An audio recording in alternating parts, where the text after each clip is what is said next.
Hello, my name is William Fontana, and this is going to be my guide to your paramedic externship in Tulsa, Oklahoma.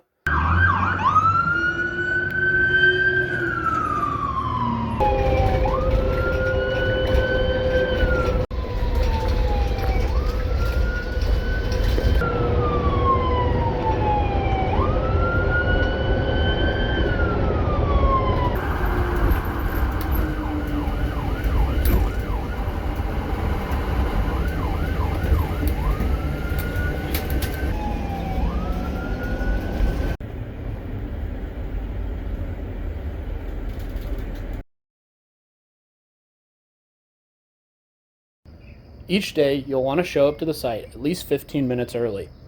When you arrive at the site, a paramedic or EMT coming onto shift will let you inside the side gate or door on the southwest side of the building. You'll want to arrive neatly groomed and wearing your polo unless you've been otherwise told.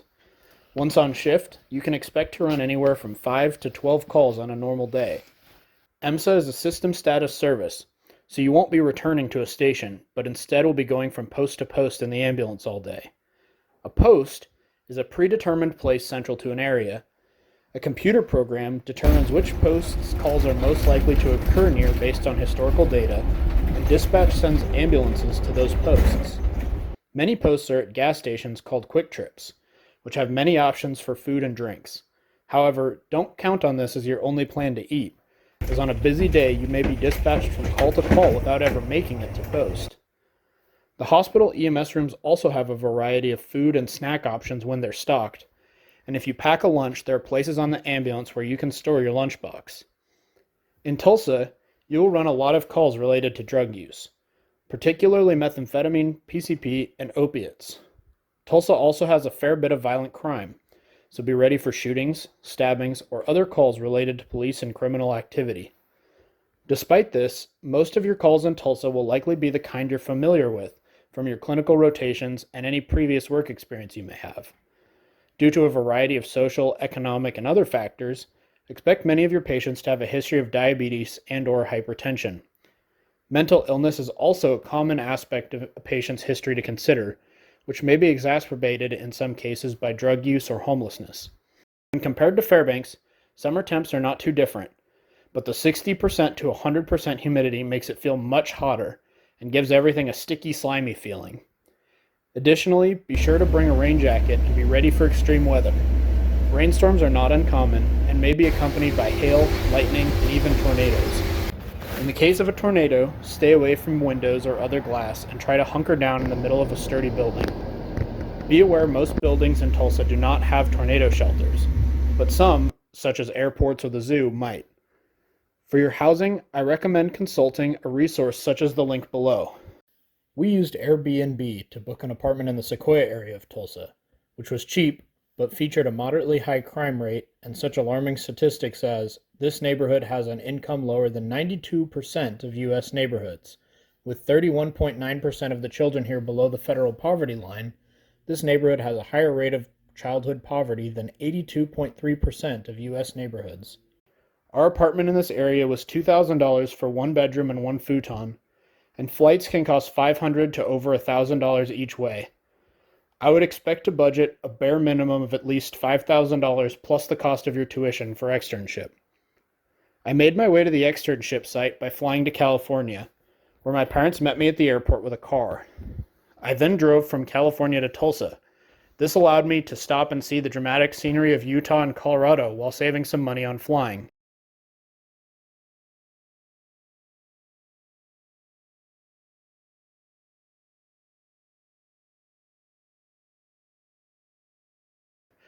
This also allowed me to have my own vehicle while I was in Tulsa. During my trip, I stopped by Great Basin National Park, Bryce Canyon National Park, Canyonlands National Park, Arches National Park, Great Sand Dunes National Park, the Mission Wolf Sanctuary, and Colorado Gators Reptile Park. There's a lot to do in and around Tulsa as well. Some places I visited during my time off were the Tulsa Zoo, the Oklahoma State Aquarium, the Oklahoma Renaissance Festival, the Oxley Nature Preserve, the Gathering Place Public Park, the Tulsa Air and Space Museum, the Philbrook Museum of Art, Center of the Universe, which is a cool acoustic anomaly worth checking out, the churches in downtown Tulsa, and the Frontier City Amusement Park in Oklahoma City. Some places and events I wanted to visit but did not make it to were the Oklahoma City Zoo, which several people told me is actually better than the Tulsa Zoo, Redbud Valley Nature Preserve, which was sadly closed for restoration, the Paradise Beach Water Park, the animal statues at the River Park, the Mayo Hotel Bar, and Mayfest. My preceptors were both incredible, and my experiences with the other paramedics and EMT at EMSA, as well as the nurses, doctors, and hospital staff, were overall very positive. Most people are happy to help you learn and excited to hear about our program. Alaska is always a great icebreaker, but be sure to listen to advice and stories from people down there. Remember that you're there to learn and provide top-tier patient care. Make Alaska a cool background story and not an excuse for subpar performance. Do your best, ask lots of questions, and give every day your 100%. Tulsa is a great place to develop yourself as a paramedic because of the incredible professionals at EMSA and the hospitals, their wealth of knowledge, and a high volume and acuity of calls. An important difference to note between Tulsa and Fairbanks is that contrary to Fairbanks North Star Borough, EMSA uses code 1 to mean lights and sirens and code 3 to mean no lights and sirens.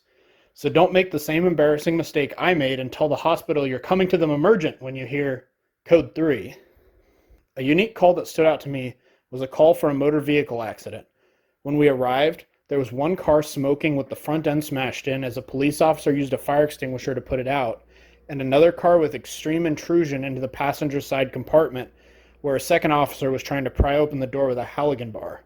Officers say the incident began when nearby flock cameras notified them of a vehicle at 73rd and Memorial that had been stolen yesterday. That was around 61st and Peoria.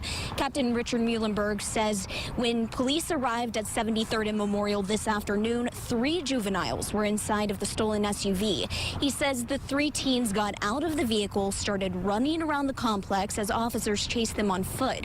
Police say the 14 and 15-year-old got back in the stolen SUV, blew through a red light at 71st, continued north before slamming into the side of another vehicle that was turning left at 68th and Memorial. Officers say a 22-year-old passenger of the hit vehicle died, and a 21-year-old driver is at the hospital in critical condition.